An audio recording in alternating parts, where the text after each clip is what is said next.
त्या चॅनल सर्वात प्रथम करत असते. आमचे नमस्ते पलटणचे संपादक माननीय श्री गावडे साहेब यांना विनंती करतो की आपले 2 शब्द बोलायचे मांडावे. विनंती गावडे साहेब. मी तसा तुमच्यासाठी सर्वांसाठी नवाच आहे. मला आपल्या कामाची गुंजभर सुद्धा माहिती नाही, परंतु तुमचं काम आता जेवढ्या वेळात मी ऐकलं त्यात मला खूप समाधान वाटलं की तुम्ही स्वतः जगत असताना दुसऱ्यांनाही जगण्याचा हक्क मिळवून देत आहे. हक्क मिळवून देत असताना अनेक अडचणी येतात, संघर्ष करावा लागतो. हा संघर्ष करण्याची तुम्ही तयारी ठेवली त्याबद्दल मला तुमचं पहिल्यांदा कौतुक करायचं. कसं असतं, स्वतःसाठी माणूस जगत असतो, स्वतःसाठी नेहमी संघर्ष करत असतो. तुम्हीच काय करताय, आम्ही सुद्धा संघर्ष करत असतो.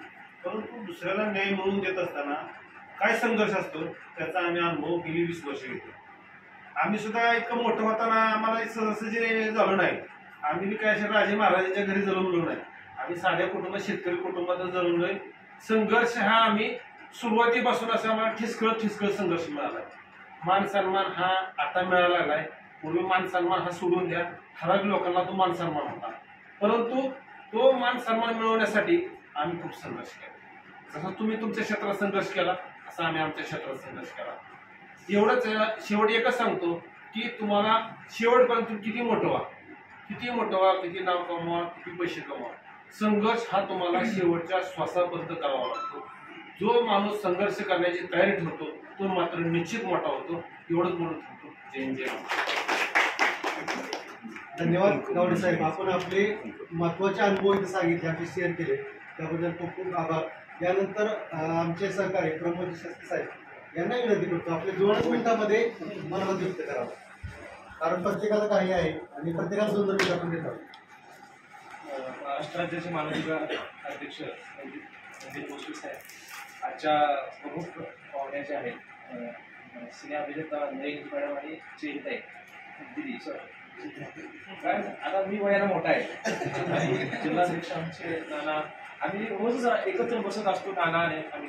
परंतु आज खऱ्या अर्थानं जी आहे लोकशाही, आम्ही ज्यावेळेस आमच्या चॅनलच्या माध्यमातून मांडत असतो, लोकशाही तयार व्हावी अपेक्षा असते. आज अनेक ठिकाणी बघत असतो आपण, लोक एकत्र काय येतात, नात्यातनं एकत्र येतात, रक्ताचे नाते असतात, बरोबर ना, शिवाय व्यक्तिगत स्वार्थासाठी एकत्र येत असतात. परंतु मला वाटतं ही अशी पहिलीच वेळ आहे की ह्युमन राईट असो, पत्रकारिता असो, ही लोक सगळी, आणि आज आपण सिने जगतातली एवढी मोठी मान्यवर असो, निस्वार्थी भावनेने एकत्र येणारी ही पहिली घटना आहे. आणि मला वाटतं ही खरी सुरुवात आहे आणि इथून पुढच्या काळामध्ये एक खूप चांगला जो इतिहास आहे तो निर्माण होण्याची शक्यता. आणि ही जी क्रांतिकारकांचा जो सातारा जिल्हा आहे त्या क्रांतिकारकांचा, आज नानांना सुद्धा क्रांतिकारकांचा वारसा आहे. त्यांच्याकडे बघताना आम्हाला प्रेरणा असते. क्रांतीचे नाना पाटील जे आहे त्यांच्यासोबत नानांचे वडील होते. आणि हा जो वारसा आहे तो मला वाटतं एवढे सगळे लोक चांगले एकत्र आल्यानंतर, निस्वार्थी भावनेने काम केल्यानंतर खूप चांगला इतिहास जो आहे तो निर्माण होण्यासाठी ही सुरुवात झालेली आहे. एवढंच बोलतो मी माझी बोलू शकतो.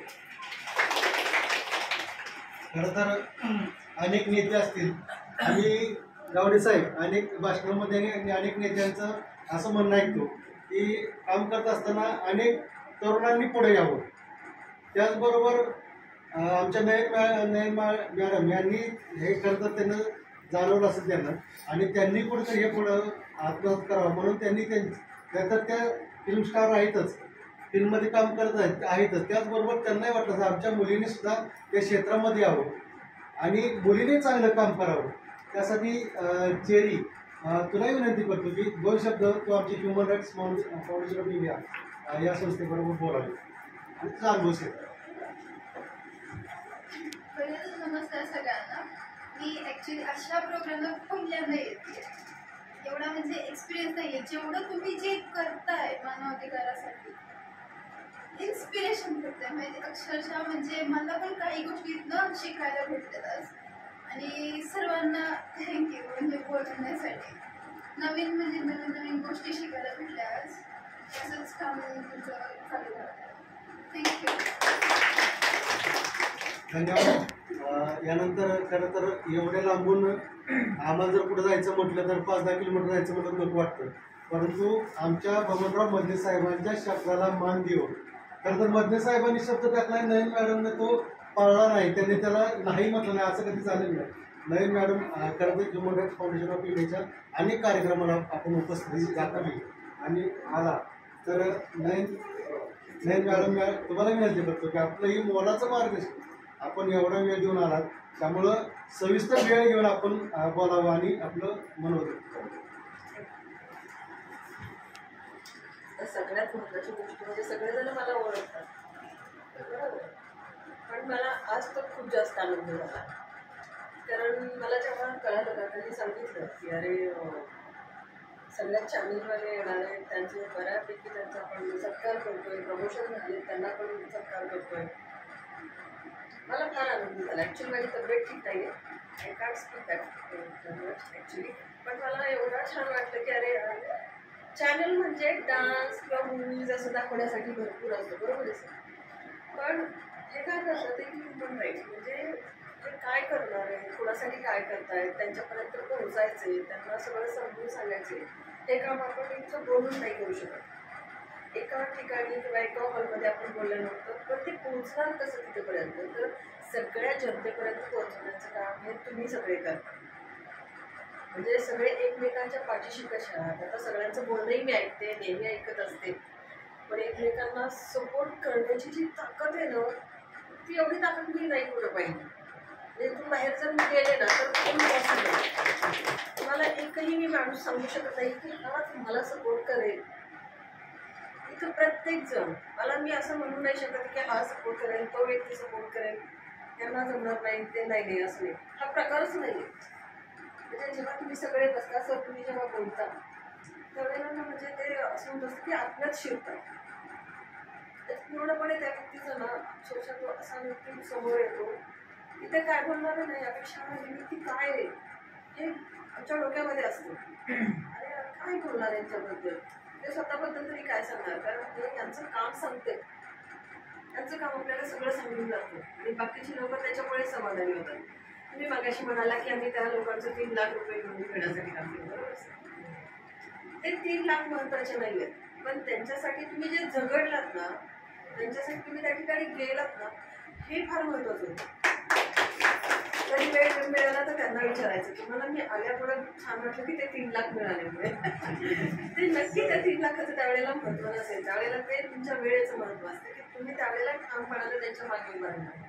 तो जो कॉन्फिडन्स येतो ना माणसाच्या मनात तो तुम्ही देण्याचं काम करताय. बाकीच्यांना हे नाही जमत आहे. आज मी एवढं बाहेर पडते, आम्ही मुलीमध्ये सुद्धा जातो तर तिथे पण बरेच प्रॉब्लेम आहे, बरंच काही फेस करावं लागतं.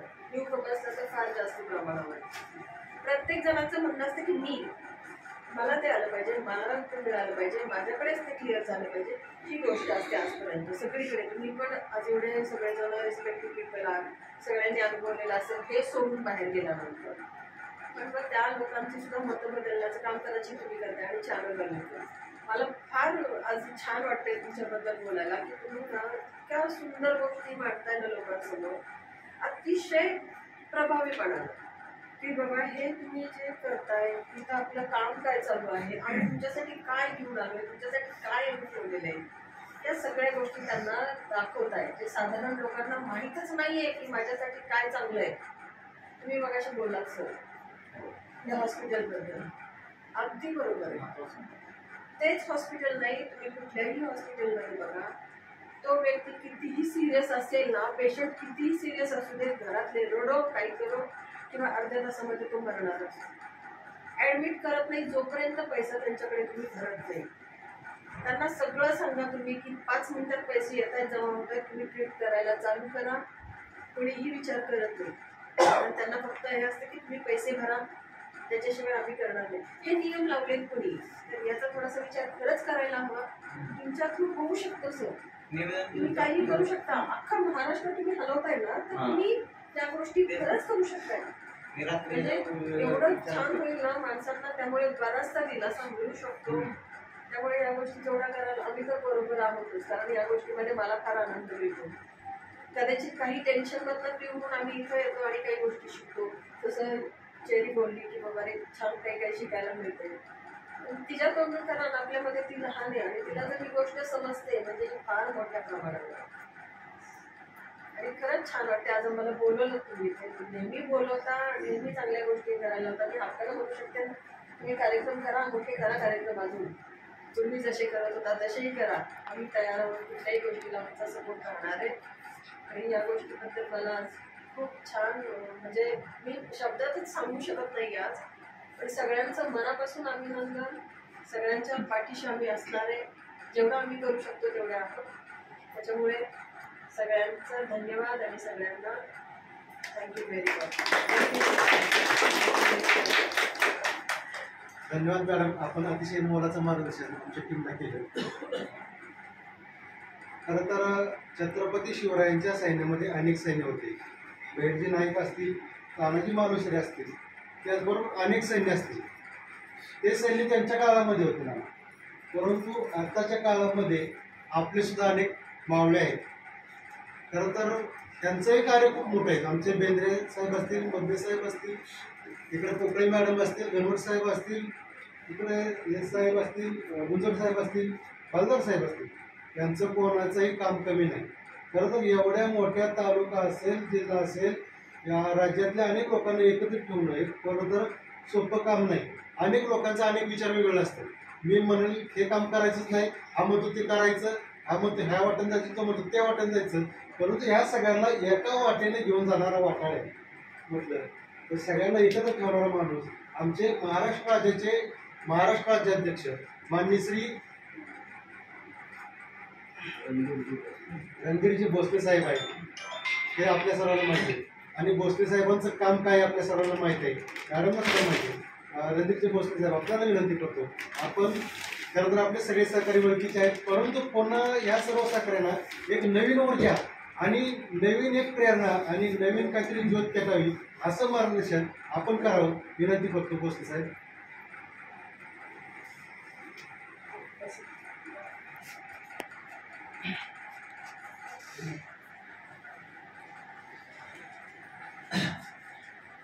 आज या कार्यक्रमानिमित्त उपस्थित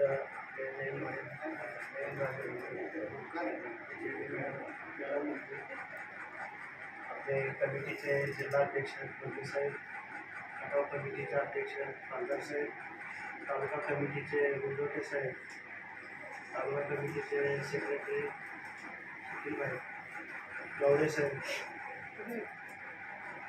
गणवट साहेब, कोकळे मॅडम, दडस साहेब, श्रीकांत इंगळे साहेब, काकडे साहेब, राजेंद्र मधने साहेब, आडागळे साहेब, ॲडव्होकेट काकडे साहेब, गायकवाड साहेब, बेंद्रे साहेब आणि आपण सस्ते साहेब, आपण सर्व उपस्थिती हा कार्यक्रमात आयोजित केला.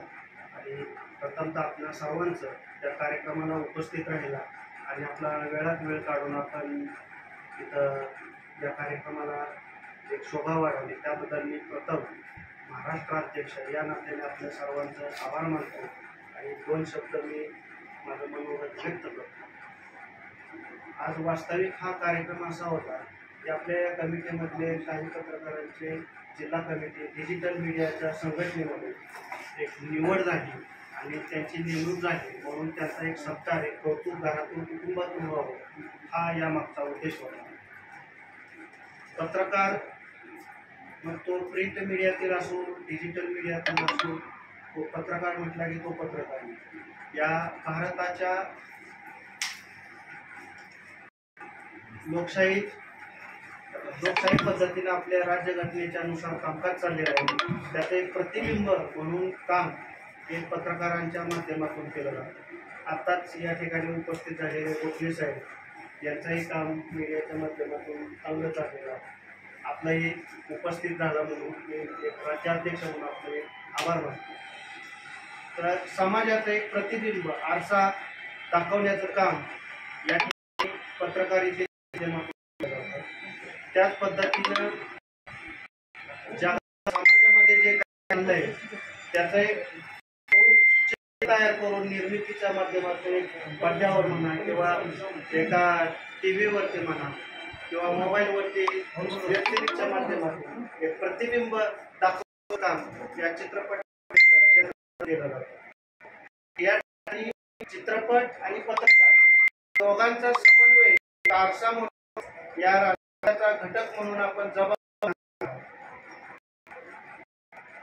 आज अशी परिस्थिती झाली की राजकीय परिस्थितीनं एक वेगळं आवरण चांगलं कामाचं कौतुक करायचं, वाईट कामाचं आपल्या माध्यमातून जगासमोर चित्र निर्माण करायचं, दाखवायचं हे चांगलं असं चाललंय, वाईट असं चाललंय. याची दाखवल्यानंतर चांगलं प्रतिबिंब माध्यमातून दाखवलं चांगलं काम मिळते आणि एखाद्यानं वाईट काम केलं ते माध्यमानं जर दाखवलं किंवा सांगितलं तर काम केलेल्याला काय बदनामी होते, काय त्रास त्याची माहिती. दोन्हीचा आरसा म्हणून एक माध्यम चित्रपट हेही असंच माध्यम आहे, नाही काय समजून सांगून नाही, परंतु ती गोष्ट जर चित्रातून दाखवली ते लोकांना लगेच पोहोचतात. जसे की छावा चित्रपट लोकांनी आतापर्यंत अनेक बऱ्या पुस्तकांमधून वाचले तर समजले नव्हते, पण छावा चित्रपटाच्या माध्यमातून जेव्हा झाला चित्रपट लोकांना ते संभाजी महाराजांचे नक्की काय होतं समजलं. लोकांच्या सगळ्यात जवळ हृदयाचं झटकन माध्यम म्हणजे असं वाटतं. त्याबरोबरीने पत्रकार आपण ज्या पद्धतीने एखाद्या हायलाइट गोष्टीला करता समाजासमोर तेही लोकांना पटकन समजतं. मला या ठिकाणी एवढं सांगायचं की माध्यम आणि चित्रपट हे दोघं एका नाण्याचे दोन बाजू आहेत. छापाने लोकांच्या पटकन लक्षात राहतात आणि ह्या दोन्ही मध्ये आम्ही एक ह्युमन राईटच्या माध्यमातून ज्या ज्या ठिकाणी ज्यांची आम्हाला आवश्यक त्यांचा उपयोग करून तेव्हा मदत करून समाजात काय गोष्टी आहेत आता एक कालची एक ताजी घटना रत्नागिरी सुरेश त्यांच्याकडे पत्रकार कामानिमित्त देशभरात तिकडं कुठे फिरत त्यावेळी त्यांना 4 चाकी गाडी टोल भरावा लागतो. त्यासाठी आम्हाला टोल माफी द्यावी अशी एक गाऱ्हाणं सुरेश प्रभूंकडे गायलं. ते माजी मंत्री असल्यामुळं आणि भाजप शिवसेनेशी निगडीत असल्यामुळं ते म्हणजे आता विद्यमान मंत्री किंवा पदाधिकारी नसलो तरी त्यासाठी काही प्रयत्न म्हणून ते नितीन गडकरी साहेबांना भेटले. परवा रात्रीची बैठक झाली त्यांची. त्यामध्ये नितीन गडकरी साहेबांना सुरेश प्रभूंनी पत्रकार हा स्वतः हितासाठी असतो, समाजाच्या माध्यमातून 24 तास रात्रंदिवस म्हणत नाही, तो आपल्या वाहनाने तिकडे जात असतो. त्यावेळी हायवेच्या ठिकाणी भरावा लागतो आणि आर्थिक नुकसान होत असते. हे नितीन गडकरी साहेबांच्या निदर्शनास दिल्यानंतर नितीन गडकरी साहेब घोषित की संपूर्ण महाराष्ट्रातील पत्रकारांना टोल माफी निश्चित आहे. त्यासाठी महत्वाचं पत्रकारच असावा अशी कोणती अट नमूद पत्रकारांसाठी ही सवलत दिलेली आहे. याच्या पुढं आमच्या ह्युमन राईटच्या माध्यमातून जे आमच्या बरोबर सक्रिय काम करणार आहेत याच्यासारखेच VIP पास आपण ज्या त्या विभागातून आपण घेणार आहोत, जेणेकरून शासकीय कारभारात काम करत असताना त्याच्या खिशातलं व्यक्तिगत कोणाला झळ बसू नये. कारण हे व्यक्तिगत कोणाचं काम चालले नसतं, समाजाचं काम करत असताना खिशाला झळ लागू नये या उद्देशानं जे काय आपल्याला शासनाकडून फ्री पासेस किंवा काय घेता येईल त्या दृष्टीनं आपण प्रयत्न करणार. हा एक पॉझिटिव्ह निर्णय झाला टोल माफीचा पत्रकारांसाठी, पण एक निगेटिव्ह एक निर्णय झालाय परवा. पत्रकारांना 11 ते 2च्या ह्या वेळेत प्रवेश असायचा मंत्रालयामध्ये, तो त्यांनी रद्द केलेला आहे. 2 नंतरच सामान्य जनतेसारखा त्यांना प्रवेश एक त्यांनी तो निर्णय परवा घेतलाय. त्याबद्दलही आपण आवाज उठवणार आहोत. कार्यालयीन कामकाजाच्या कोणत्याही वेळी पत्रकाराला मंत्रालयामध्ये संबंधित कार्यालयामध्ये जाता यावं यासाठी आपण ह्युमन राईटच्या माध्यमातून संबंधितांना आपण भेटणार आहोत आणि त्यांनी लादलेली अट ते रद्द करणार आहोत. यासाठी 100% प्रयत्न आपण करणार आहोत. या ठिकाणी समाजाचं हित व्हावं, समाजाचं भलं व्हावं. समाजाचं भलं म्हणजे आपल्या राज्याचं भलं, देशाचं भलं, यासाठी आपण प्रयत्न करणार आहोत. ज्या ज्या काही चुकीच्या घटना घडतात त्याला आपण ठामपणे विरोध करणार आहोत आणि समाजासाठी चांगलं करण्यासाठी जे काय आपल्याला करता येईल त्यासाठी आपल्या सर्वांच्या मदतीनं आपण प्रयत्न करणार आहोत. आपण सर्वांच्या मदतीनं एकजुटीनं आपण ह्या ठिकाणी आपण देशाची जडणघडणीत आपला हातभार लागावा. या देशाचं आपल्याला काहीतरी देणं लागतंय ही जाणीव सगळ्यामध्ये तयार करू, निर्माण करून आपण माझा देश या संकल्पनेप्रमाणे आपण सर्व प्रयत्नशील राहू आणि सर्वांनी या कमिटीत सक्रियपणे सहभाग घ्यावा आणि आपलं कामात आपलं एक देशाचं देणं लागतो हे बांधिलकी सगळ्यांनी बाळगावी आणि ह्युमन राईटच्या या लढ्यामध्ये आपण सर्व जण सहभागी आहातच. परंतु काही जरी अजून काही शंका कुशंका असतील तरी ते मतभेद बाजूला ठेवून चांगल्या कार्यासाठी आपण एकत्रित याल अशी मी अपेक्षा बाळगतो आणि आपणा सर्व उपस्थितांचं मी या ठिकाणी पुन्हा एकदा मला इथं बोलवल्याबद्दल मी आभार मानतो. चेरी मॅडमबद्दल सांगायचं राहिलं, नईन मॅडमनी ते आपल्यात जे सामाजिक जे संस्कार रुजलेले आहेत ते बरोबर चेरीला दिलेले आहेत हे आम्हाला दिसलेलं आहे आणि निश्चित तिला कमी वयात कमी वेळेत हे काय चाललंय ते पटकन लक्षात आलं. त्या तुझं एक कौतुक करत आहे आणि आता हिंदी चित्रपटात पदार्पण केलेलं आहे. अजून उज्ज्वल भाऊ आम्हाला अशा चित्रपटांमधून वर्षातून किंवा दोनदा पाहायला मिळावं अशी अपेक्षा व्यक्त करतो आणि त्यासाठी आमच्या कमिटीकडून काय कार्य लागलं चित्रपटाचा विषय घेऊन सांगतो. आपल्या ह्युमन राईटचे जे मुंबई दिल्ली या ठिकाणचे जी कमिटीतले काही सदस्य आहेत बॉलिवूडमध्ये काम करणारे आहेत, हॉलिवूडमध्ये काम करणारे आहेत आणि ते आपले ब्रँडेड चॅनल जे आहेत आपण जे 24 तास त्याच्यावर पाहतो, जी 24 तास, स्टार न्यूज अशा चॅनलचे सुद्धा प्रतिनिधी आपल्याबरोबर काम करतात. उदाहरणार्थ सांगायचं तर गेल्या मी यांना भेट घालून दिली आपल्या कमिटीत. सलमान खान आणि शाहरुख खानचे जे बॉडी ट्रेनर आहेत ते 24 तास सक्रिय आपल्याबरोबर काम करतात मुंबईत. तर अशा अनेक प्रकारचे नाना पाटेकर तुमचे नाही म्हणजे आपल्या कमिटीशी कनेक्टेड आहेत. नाना पाटेकर, अक्षय कुमार, तुमचे दक्षिणेकडचे तुम्हाला नाव सुद्धा त्यांच्या आठवते. कर्नाटकचे जे ॲक्टर जे अल्लू अर्जुन यश यश यश आणि आता एक नवीन चित्रपट ब्रिटिश ह्याच्यावरती बनवलेलं ते दोघं हिरो होते रामचरण आणि त्यांच्याबरोबर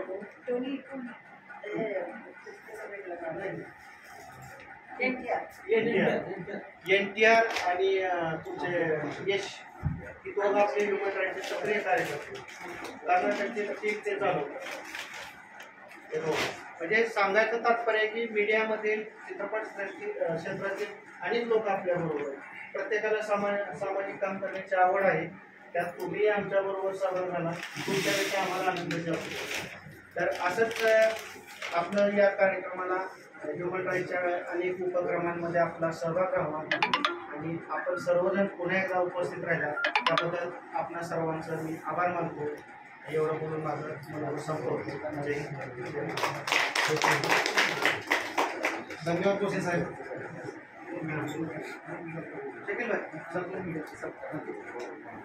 धन्यवाद जोशी साहेब. खरं तर अभिमानानं सांगावं असं वाटतं की आपला मोबाईल चालू करायचा आणि मोबाईल चालू करायची आणि न्यूज लावायची आणि ते न्यूजमध्ये कोण बोलतं हे ऐकायचं नाही. मॅडम ऐकायचं म्हणजे कोण बोलतं हे फक्त ऐकायचं, फक्त चेहरा पाहायचा नाही, फक्त प्ले करायचं आणि मोबाईल साईडला ठेवायचा. अभिमानाने सांगेल मॅडम की किमान फलटण तालुक्यामध्ये 1 लाख लोक असे असतील की चेहरा न बघता हा व्यक्ती कोण बोलतोय हे सांगतील. असं आम्हाला अभिमान वाटतो की असे आमचे सहकारी माननीय श्री राजकुमार गोपने साहेब आहेत. गोपने साहेबांचा आवाज जर कोणी ऐकला की तर हे गोपने साहेबच बोलतायत असे गोपने साहेब आहेत. गोपने साहेबांनी विनंती करतो की राजकुमार आपण पुढे यावं आणि आपला सत्कार स्वीकारावा. आमचा टोन सगळ्यांच्या काळात असतो. हो.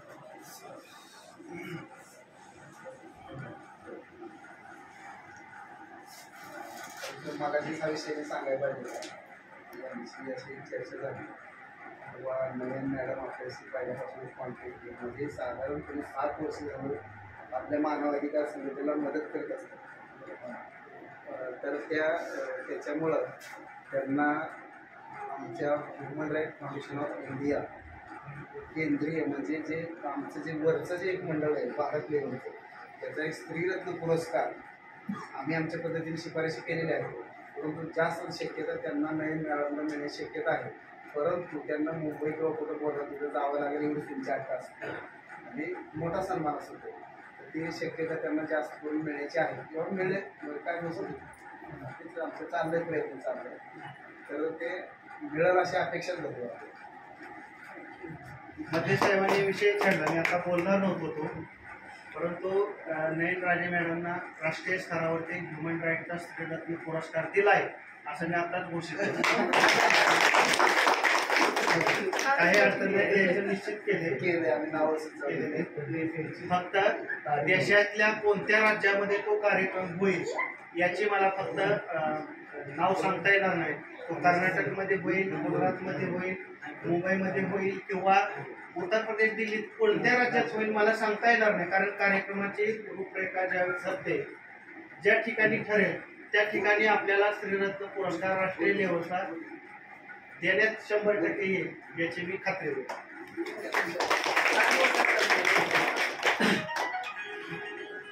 कांबळे साहेब आपल्याला विनंती करतो की आपण आपले 2 शब्द बोला. मी नाही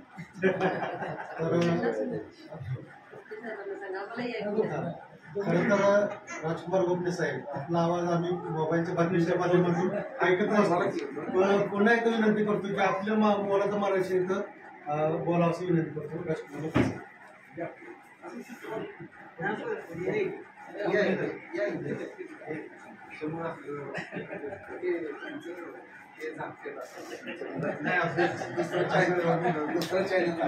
गोपने मानवाधिकार संघटना यांच्या वतीने या ठिकाणी फलटण येथील विश्रामगृह या ठिकाणी संपन्न होत असलेल्या डिजिटल मीडिया एडिटर संघटनेच्या सर्व पदाधिकाऱ्यांच्या सत्काराच्या निमित्तानं या ठिकाणी उपस्थित असलेल्या सिनेतारिका नयन मॅडम राजे त्याचबरोबर उपस्थित सर्वच मानवाधिकार संघटनेचे सर्व पदाधिकारी त्याचबरोबर आमच्या संघटनेचे सर्व या ठिकाणी सदस्य आमचे संपादक वैभव गावडे आणि उपस्थित सर्व मान्यवर खरं तर या कार्यक्रमासाठी मी सकाळी 10:30 वाजता त्या ठिकाणी पोहोचलो होतो मात्र नियोजित 2 कार्यक्रम असल्यामुळं मला त्या ठिकाणी अगोदरच त्यांना होय म्हटल्यामुळं मला त्या ठिकाणी जावं लागलं होतं आणि त्यानंतर मी या ठिकाणी उशिरा पोहोचलो आहे. नाही मॅडम या ठिकाणी खरं तर फलटण तालुक्याच्या ग्रामीण भागातून मी गेली 25 वर्ष पत्रकारिता या क्षेत्रामध्ये काम करत असताना विविध दैनिकांमध्ये काम केलेलं आहे. यानंतर वैभव गावडे आमचे सहकारी यांनी आणि आम्ही दोघांनी 2017 मध्ये या ठिकाणी नमस्ते फलटण साप्ताहिकाच्या माध्यमातून पुन्हा एकदा या ठिकाणी सुरुवात केली. त्या अगोदर खरं तर आम्ही दैनिकाच्या माध्यमातून काम करत होतो. दैनिकांमध्ये खूप हॅरेसमेंट झाल्यानंतर आम्ही निर्णय घेतला आपण व्यक्तिगतरित्या आपली छोटीशी झोपडी का असेना आपण सुरू करूया आणि आज आम्ही गेली 8 वर्ष या ठिकाणी काम करत असताना नमस्ते फलटण डिजिटल मीडियाच्या माध्यमातून साप्ताहिक नमस्ते फलटण असेल, नमस्ते फलटण वेब पोर्टल असेल, नमस्ते फलटण युट्यूब चॅनल असेल आणि त्यानंतर नमस्ते फलटण लाईव्ह असेल अशा 4 प्रकारामध्ये आम्ही काम करत आहोत. सातत्याने गेली 2 वर्ष या ठिकाणी खरं तर डिजिटल मीडियामध्ये क्रांती घडली आणि युट्यूब चॅनलच्या माध्यमातून आम्ही या ठिकाणी तब्बल फलटण सारख्या ग्रामीण ठिकाणावरती राहून 1,27,000 सबस्क्रायबरचा टप्पा पूर्ण केला. खरं तर जिल्ह्यामध्ये आमचा 3रा क्रमांक आहे. अभिमानानं सांगावं असं वाटतं ज्या ठिकाणी शकील सय्यद यांनी सांगितलं की आम्हाला खरं तर आम्ही शेतकरी कुटुंबातील दोघे आहे आणि शेतकरी कुटुंबातील असताना कुठलीही पार्श्वभूमी नसताना कुठलाही डिजिटल मीडियाचा असेल किंवा प्रिंट मीडियाचा कोणताही कोर्स नसताना आम्ही या क्षेत्रामध्ये वाहून घेतलं. आम्हाला खरं तर या ठिकाणी काही कमवायचं नव्हतं. एक शेतकरी कुटुंबातील आम्ही दोघेही असताना पत्रकारितेच्या माध्यमातून लोकांना कशा प्रकारे न्याय देता येईल यासाठी आम्ही या क्षेत्रामध्ये आलो. कालांतराने आम्हाला यामध्ये खूप आतमध्ये गुंतत गेलो. मात्र युट्यूब चॅनलच्या माध्यमातून खेडोपाड्यातील जसं सुरज चव्हाणने एखाद्या सामान्य कुटुंबामध्ये जन्म घेऊन तो आज हिरो ठरला त्याचप्रमाणे खेडेगावातील ज्या काळात आम्हाला पत्रकारितेमध्ये आम्हाला कुणीही किंमत देत नव्हतं, कुणीही स्थान देत नव्हतं. त्या ठिकाणी आज आम्हाला प्रथम क्रमांकाचा या ठिकाणी चॅनल आमचा फलटण तालुक्यात व्यवस्थित निर्माण झाला. यामध्ये खरं तर आपणा सर्वांचं योगदान आहे, कारण आपण सर्व आमचे फॉलोअर्स आहात, आमचे सबस्क्रायबर आहात, फॉलोअर्स आहात. आमची बातमी आनंदाने वाचता.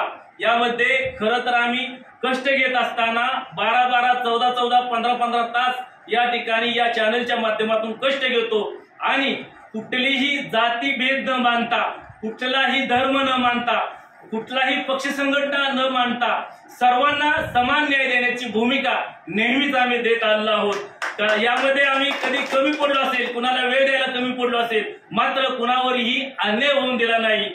कधीही आम्ही पैशासाठी पत्रकारिता केली नाही आणि प्रामाणिकपणे आम्ही हे सर्व पुढे नेत असताना आमचा या ठिकाणी आज तुम्ही या संघटनेचा सन्मान केलाय. खरं तर आम्ही या संघटनेत आलो कशामुळं, तर या क्षेत्रामध्ये आम्ही काम केल्यामुळे या संघटनेत आलो आणि आमचा तुम्ही सन्मान केलाय. निश्चितपणानं मानवाधिकार संघटना असेल, आपण सर्व मान्यवर मंडळी असेल, एकात एक काम करून सर्वात जास्तीत जास्त लोकांना कसा न्याय देता येईल, सर्वसामान्यांना कशा प्रकारे योग्य न्याय देता येईल यासाठी सतत काम करत राहूया. निश्चितपणानं तुम्ही आमचा सन्मान केला, आम्ही नेहमीच तुमच्या ऋणात राहण्याचं या ठिकाणी राहूया एवढाच हा शब्द देतो आणि प्रामाणिकपणे पत्रकारितेच्या माध्यमातून सर्वसामान्य घटकाला कसा न्याय देता येईल यासाठी सतत संघर्ष करत राहूया. तुम्ही कधीही आम्हाला हाक द्या, तुमच्या हाकेला आम्ही या ठिकाणी निश्चित साथ देऊन तुमच्या बरोबर काम करत राहू एवढाच या ठिकाणी शब्द देतो आणि थांबतो. जय हिंद, जय महाराष्ट्र. धन्यवाद राजकुमार स्वप्ने साहेब.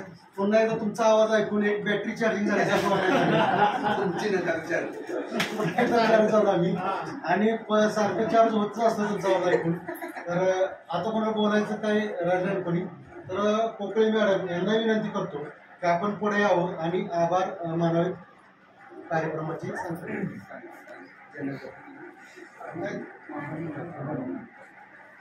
तर सगळ्यांच्या मनोगत एकदम व्यवस्थित रित्या मांडले गेले. सगळ्यांना वाटत असेल म्हणजे खरं तर नवीन मॅडमला मला सांगायचं होतं की मी थोडक्यातच सांगते की मी सामाजिक कार्य काय करते, म्हणजे हे पण त्यांना असं वाटत असेल की मला थोडंसं सांगायचं होतं म्हणून बोलते. तर माझ्या ज्या विद्यार्थिनी आहेत त्यांची 8 असायच्या अगोदर की सर्व्हिसवालाच मुलगा मी करणार, पण आता माझ्या 27 विद्यार्थिनींनी शेतकरी मुलांशी लग्न केलं. शेतकरी मुलांशी लग्न करून त्या घरात कसलंही भांडण न करता सासूबाईंबरोबर पटवून घेऊन राहतात आणि आता जो डिवोर्सचा प्रॉब्लेम चाललाय समाजामध्ये त्यांना जे समुपदेशनाचं काम आहे ते माझ्याकडून बऱ्यापैकी होतं. कुठलीही अडचण आली तर मुली त्यांच्या आईला न फोन करता मला म्हणतात मॅडम असं झालंय काय करू. म्हटलं तू अपेक्षा ठेवू नको, नक्कीच सुखात राहशील. आणि त्या पद्धतीनं मुली खूप चांगल्या पद्धतीने राहत आहेत. खेडेगाव जरी दिल्या तरी तिथं चांगल्या राहतात. ते माणसांना सामावून घेतात आणि माहेरचं म्हटलं प्रत्येक गोष्टीत डिमांड न करता आई तुला किती वेळा मारते ते बघण्यापेक्षा म्हणजे तू सतत आईचं कंप्लेंट करशील म्हटलं घरी, पण सासरी गेल्यावर सासूबाई एक शब्द बोलल्या तरी तू आईला सांगू नकोस म्हटलं, ते वाढत जाणार म्हटलं. त्यामुळं आता मुली खूप चांगल्या राहतात आणि संसार पण चांगले चाललेत. 2-3 मुलींना मुलं पण चांगले झालेत आणि भेटायला येतात, ते खूप छान वाटतं. आणि हे खरं तर काम करताना ह्युमन राईट्सची मला खूप मदत होती. कुठलीही अडचण आली, संध्याकाळची असो दिवस असो, कधी मधने काका म्हणा, भोसले सर म्हणा, आराळे सर म्हणा, म्हणजे सगळेच आपल्या टीमचे जेवढे सगळे आहेत, मधने सर म्हणजे राजेंद्र मधने सर म्हणा, शकील सर म्हणा, म्हणजे सगळेच ऑल टीम म्हटलं तरी खूप मदत करते. आणि अशाच पद्धतीने आपण म्हणतात ना एक फॅमिली म्हणून एक आपल्या कुटुंबामध्ये प्रत्येक गोष्ट सांगावी, बाहेर काय करतो ते आपल्या कुटुंबाला माहीत असावं. त्या पद्धतीने आपल्या आज कार्यक्रम चांगला झाला आणि सगळ्यांचं आपल्या कुटुंबातून कौतुकाचा कार्यक्रम झाला आणि सगळ्यांनी छान पद्धतीने मांडले म्हणून त्याबद्दल मी कार्यक्रमाची आपली सांगता झाले आणि जनगण म्हणून कार्यक्रमाची सांगता केली.